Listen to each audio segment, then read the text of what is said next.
सत्संग की महिमा। एक बार देवर्षि नारद भगवान विष्णु के पास गए और प्रणाम करते हुए बोले, भगवान मुझे सत्संग की महिमा सुनाइए। भगवान मुस्कुराते हुए बोले, नारद तुम यहां से आगे जाओ, वहां इमली के पेड़ पर एक रंगीन प्राणी मिलेगा। वह सत्संग की महिमा जानता है, वही तुम्हें समझाएगा। नारद जी खुशी खुशी इमली के पेड़ के पास गए और गिरगिट से बातें करने लगे। उन्होंने गिरगिट से सत्संग की महिमा के बारे में पूछा। सवाल सुनते ही वह गिरगिट पेड़ से नीचे गिर पड़ा और छटपटाते हुए प्राण छोड़ बैठा। नारद जी आश्चर्यचकित होकर लौट आए और भगवान को सारा वृत्तांत सुनाया। भगवान मुस्कुराते हुए बोले, इस बार तुम नगर के उस धनवान के घर जाओ और वहां जो तोता पिंजरे में दिखेगा उसी से सत्संग की महिमा पूछ लेना। नारद जी क्षण भर में वहां पहुंच गए। उन्होंने तोते से सत्संग का महत्व पूछा।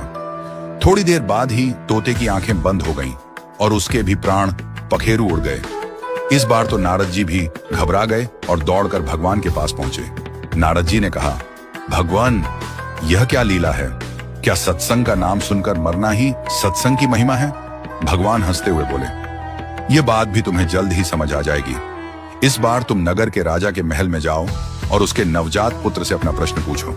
नारद जी थर थर कांपने लगे और बोले, अभी तक तो पक्षी ही अपने प्राण छोड़ रहे थे, इस बार यदि वह नवजात राजपुत्र मर गया तो राजा मुझे जीवित नहीं छोड़ेगा।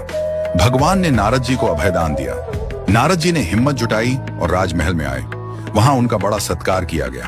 अब तक राजा को कोई संतान नहीं थी, अतः पुत्र के जन्म पर बड़े आनंदोल्लास से उत्सव मनाया जा रहा था। नारद जी ने डरते डरते राजा से पुत्र के बारे में पूछा।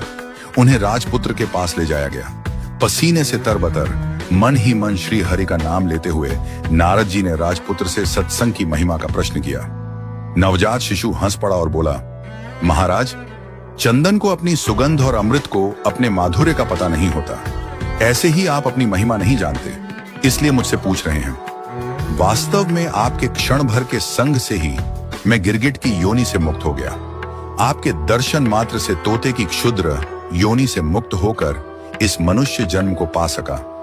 आपके साथ थोड़े से समय के सत्संग से मेरी कितनी ही योनियां कट गईं और मैं सीधे मानव तन में ही नहीं पहुंचा, अपितु राजपुत्र भी बना।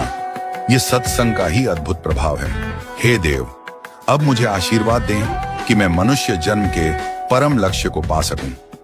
और बालक ने भगवान का नाम जपा, ओम नमो भगवते वासुदेवाय।